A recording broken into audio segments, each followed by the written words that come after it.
viewers and my dear friends, a pleasant day to all. Today I am here to narrate a beautiful story, The Happy Prince, written by Oscar Wilde. Long ago, there lived a prince who had everything he wanted, so he was never sad. His people called him the Happy Prince. When the prince died, his statue was built and placed in the midst of the city. After being placed here as a statue, he could see the miseries faced by the poor, and this made him cry. He was made of iron and gilded all over with thin leaves of fine gold. For eyes, he had two bright sapphires, and the lars would be glowed on his sword hilt. His heart alone was made of lead, a tough metal, stronger than iron. In the country, winters were very cold, so every autumn swallows flew away to a warmer place.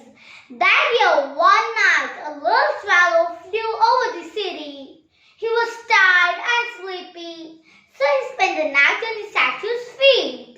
As he was about to fall asleep, a large drop of water fell on him. He looked up and found that those were the tears from the eyes of the prince. "What happened, dear prince? Why are you crying?" asked the little swallow. "Far away from here," replied the prince, "I see a little boy sick in bed. His mom is a poor weaver. They have no money and no food.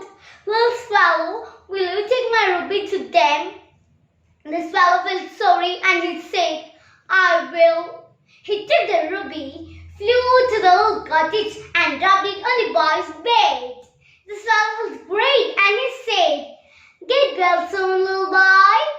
The next day the prince said, "Little swallow, I see a poor writer trying to write something.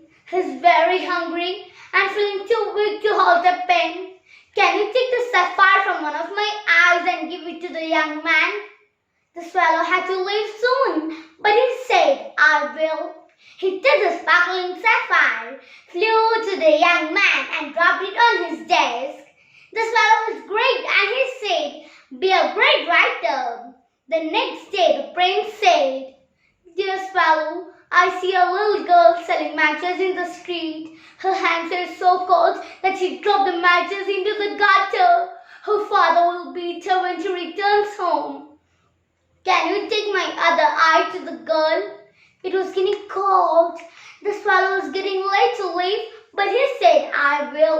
He took the sapphire, flew to the match girl and slipped it into the girl's basket. The swallow saw the girl smiling and he said, "I'm so happy." Now the prince was completely blind. The swallow felt sorry and decided to stay with the prince. Every morning the swallow looked over the town. When he saw someone needed help, he told the prince and took out of the thin gold leaves and gave it to the needy. A cold, cold winter came. Now the prince had nothing to share. He was dull and grey. The intense cold killed the little swallow. The swallow's death broke the prince's heart into two. The mayor ordered to pull down the statue and melt it in the furnace. But the broken heart didn't melt, so it was thrown to the trash heap where the poor swallow lay dead. That night God asked two of his angels to bring the two most precious things on earth. The angels brought him the broken heart and the dead swallow. God welcomed the two in his garden. Dear friends, this classical story teaches us that the sacrificing heart and the helpful mind are the two most beautiful things on earth that can endear us to God. We may not have anything to give like the happy prince, but we can help others like the little swallow. For true happiness lies in helping others selflessly. Be happy and make others happy too. Thank you.